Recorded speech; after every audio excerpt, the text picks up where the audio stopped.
Wito kuhana ona kwage damera hii nitugatumana tereke turore kwina mwandiki witu tutumire ko wetagwo Melita Oletenges niwe wi mweno cio ndakwa no nginya uthikiririe uria andu mara na wajokeria ureke ndimwire ithure twiciragia tutieciragia tao so andu marajuria ni ukatigirira ati ni wonani uria gwitu kuhana damera ni gatigirira youth ya gwitu ndamwa ni gatigirira ni damuonia uria kuhana kuria Kavete na ni moragia tereke tuigue ohanini ni atia kurathie na mbere kuria haria haitu Kavete. Melita Oletenges, najua umejiami kabisa asubuhi ya leo, naona nyuma yako mabasi, naona nyuma yako mambo yamesimama kabisa. Tueleze uko upande gani na kinachojiri upande huo?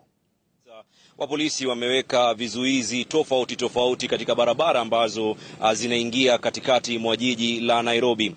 Na baadhi ya watu ambao walikuwa wanaazimia kufika katikati mwa jiji ni wasafiri ambao walikuwa wanatoka maeneo tofauti humu nchini, hususan wasafiri wa masafa marefu. Anazungumzia wale wasafiri ambao wanatoka magharibi mwa nchi, mashinani, Kisumu, vile vile kaskazini mwa bonde la Ufa, ambao walikuwa wanatarajia kwamba leo itakuwa siku ambao wataendelea na shughuli zao za kawaida, wengi wao wakiwa wanaelekea maeneo tofauti kwa shughuli tofauti. Lakini taswira ni kama unavyoona nyuma yangu kwamba mabasi haya, magari ya usafiri yalilazimika kugeuka baada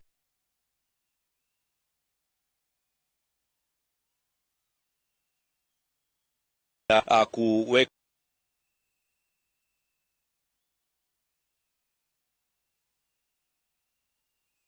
na kutafuta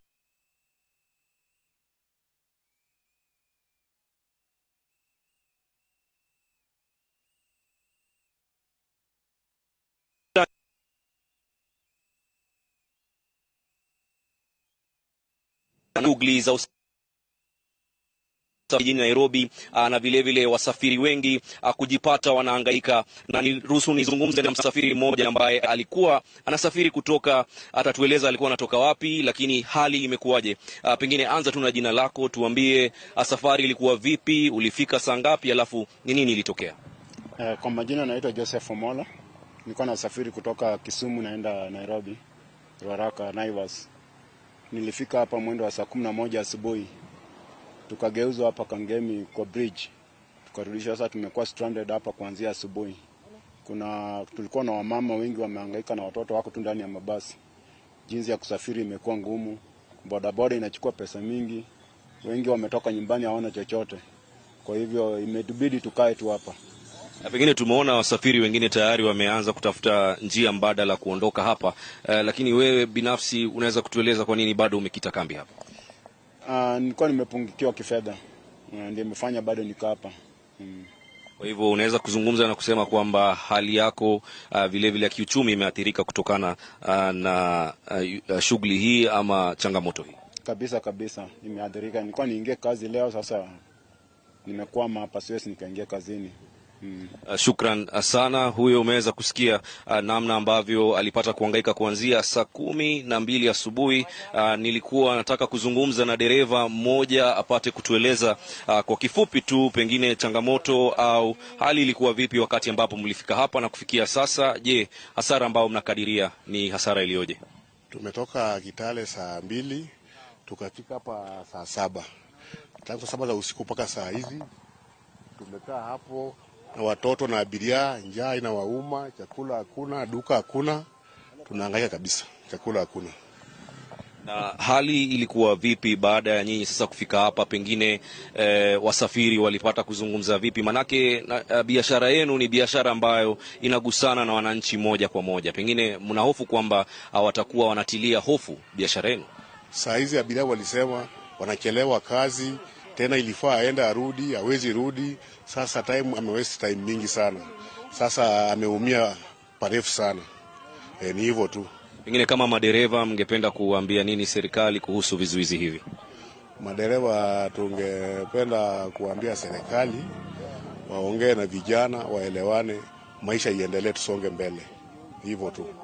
Shukran sana. Niruhusu nizungumze na vijana wawili watatu hapa kuhusu maandamano. Anza kwa jina lako, tuambie wewe unahisi vipi na unatarajia nini leo? Okay, kwa majina najulikana kama Fredrick Reja. Mimi ni conductor wa gari la Promise. Nilitoka Malaba na abiria kufika hapa Kangemi, tukafungiwa na maaskari.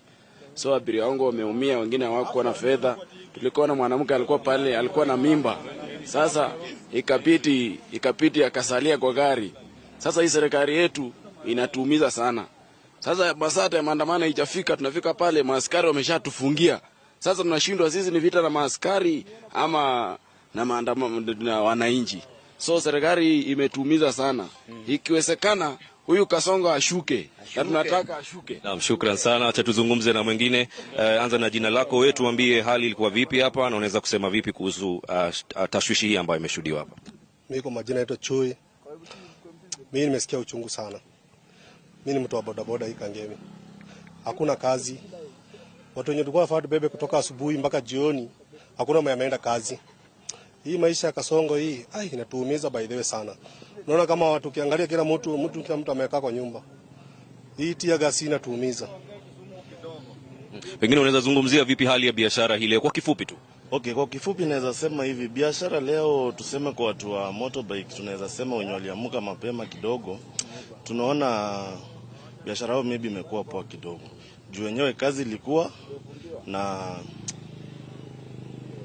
ilikuwa hatuwezi sema hivyo, kazi ilikuwa. Nayo tunaweza sema wenyewe watu wa hizi magari wameumia sana. So tunasema hata kama mwenye anaweza patikana mwenye angali hajabebwa, kama unaweza mpata usimuumize sana kwa kibei. Jaribu tu kumtengenezea bei at least pia yeye aweze kusaidika. Lakini tunasema wameumia sana. Shukran sana. Muda unatupa kisogo, lakini unasikia kauli ya wanabodaboda hapa wanasema kwamba hata wao wenyewe wanahisi kabisa uzito ambao wasafiri hawa wanakumbana nao, hususan kuhusu kukadiria hasara au kukadiria matumizi zaidi ya pesa. Manake sasa wanasema kwamba ingia tena mfukoni kutoa pesa zaidi ili kuwalazimu kulipa ada ya kufika maeneo ambayo wanaelekea. Vile vile umepata kuwasikia madereva wakisema kwamba wanahisi kwamba wangepata nafasi, manake walifika mwendo wa asubuhi sana kuingia katikati mwa jiji la Nairobi. Na Nimrod, vile vile awali tulipofika hapa tulipata kumpata mama mmoja ambaye alizungumza na kusema kwamba baadaye alikuwa anatarajia kwamba atakuwa anasafiri kwa ndege kupaa kuelekea Dubai kwa ajili ya shughuli ya kazi, lakini alikuwa anasema kwamba sasa hivi hana ufahamu kama ataweza kufika katika uwanja wa ndege wa JKIA, manake hali ni kama ilivyo sasa hivi kuingia katikati mwa jiji la Nairobi na vile vile kupata gari ambazo zinaelekea upande ule mwingine wa barabara ya Mombasa Road, basi ni changamoto kwa wasafiri wengi. Wengi wao vile vile kutoka hapo wamelazimika kutembea kwa miguu hadi kuingia katikati mwa jiji la Nairobi, kilomita kama 7 hivi, na unaona kwamba hiyo ni changamoto kwa wale ambao wana watoto wadogo, wale ambao pengine wana ulemavu. Na vile vile umepata kumsikia jamaa mmoja akisema kuwa kulikuwa na mama mmoja vile vile ambaye alikuwa mjamzito. Kwa hivyo ni hali ambayo inaonekana kuwagusa wa Kenya kabisa. Kwa hivyo tunaendelea kuzungumza nao kupata taswira yao kwa undani zaidi, picha halisi, na bila shaka tutakuwa tunawajuza watazamaji wetu na vile vile hali ilivyo, sio hapa tu bali katikati mwa jiji la Nairobi na viunga vyake. Lakini kwa sasa kwa studioni ni gatho nyingi muno ni mwandiki wa mohoro Melita Oletenges uria ukoretwo nake akiurura uguo gukorwo akimenya uria kuhana au ni haria hakuina Kabete borithi Kabete police